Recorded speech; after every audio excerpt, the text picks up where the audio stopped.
Pag wala ka ng teenager, yun, oh, quiet. Good morning, universe! Sawatika! Guess, kung nasaan ako ngayon, well, apparently, this is not my house. Kasi tignan nyo naman, ang puti-puti ng lahat. This is what I would like my house to be. It's Saturday morning at nangingikapit bahay. Nakikikapit bahay. Okay, that's the word. Nakikikapit bahay ako sa bahay ni... Boom! Sino yan? Well, guess what? Hindi niya bahay to. Isa rin siyang nakikikain. There you go. I cannot say my words today. Yep. Ito yung totoong may bahay. There. Boom! It's Ate Julie Beth's house. Sumugod kami sa bahay niya. Imagine mo, oh, it's Saturday morning. Bakit ako nabababay? Ito yung bahay. Itutur ko kayo sa bahay niya without her approval. So, ayan, oh, Christmas na Christmas dito sa bahay niya. Okay, boom, boom, ayan. Ayan, puting-puti. I love her house. Ayan. Which one you like? Ang ganda ng bahay niya. Ready na siya for Christmas.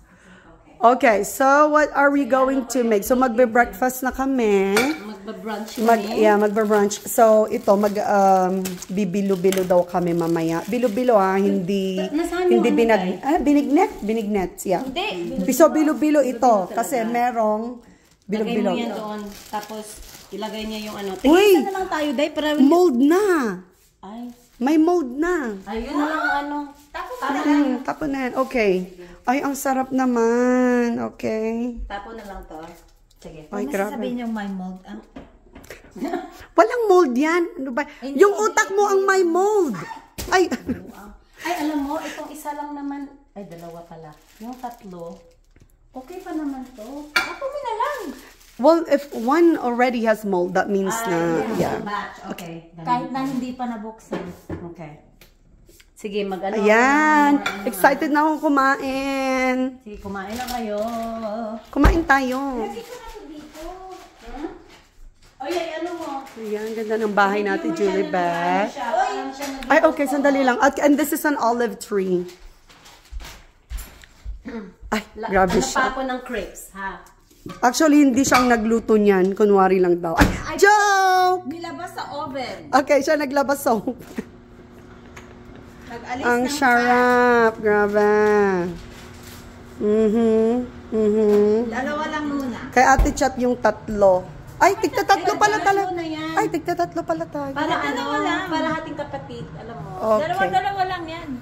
Thank you. Hindi, yung itlog. Yung itlog. Tigta-tatlo pala. Yan. Pwede mo yan. Thank you, Ate Julie Beth. So, kapitbahay na namin siya ngayon. Dito na siya sa Orem. Yes. That means pwede na kaming sumugod sa bahay niya. 2 miles. Yep. Pero pag okay na ako, Ate Julie Beth, you know what that means? Pwede na kaming magsayawan ng Monday morning. 2 miles Sa ano? Yeah, kasi parang, nasa gitna na siya. Yeah. Kasi alas 12 pa naman ako umaalis. Ah, diba, so you could, yeah, so hindi lang Monday, even Mondays and, ay, grabe! Yes. Kasama ko nang makipagsayawan sa Ate Julie Beth.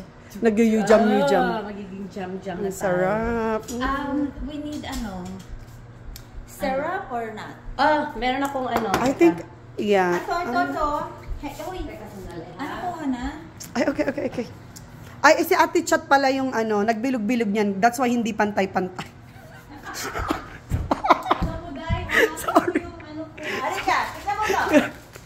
Oh my gosh. May bilog-bilog and God made it and it's Ano not pantay-pantay.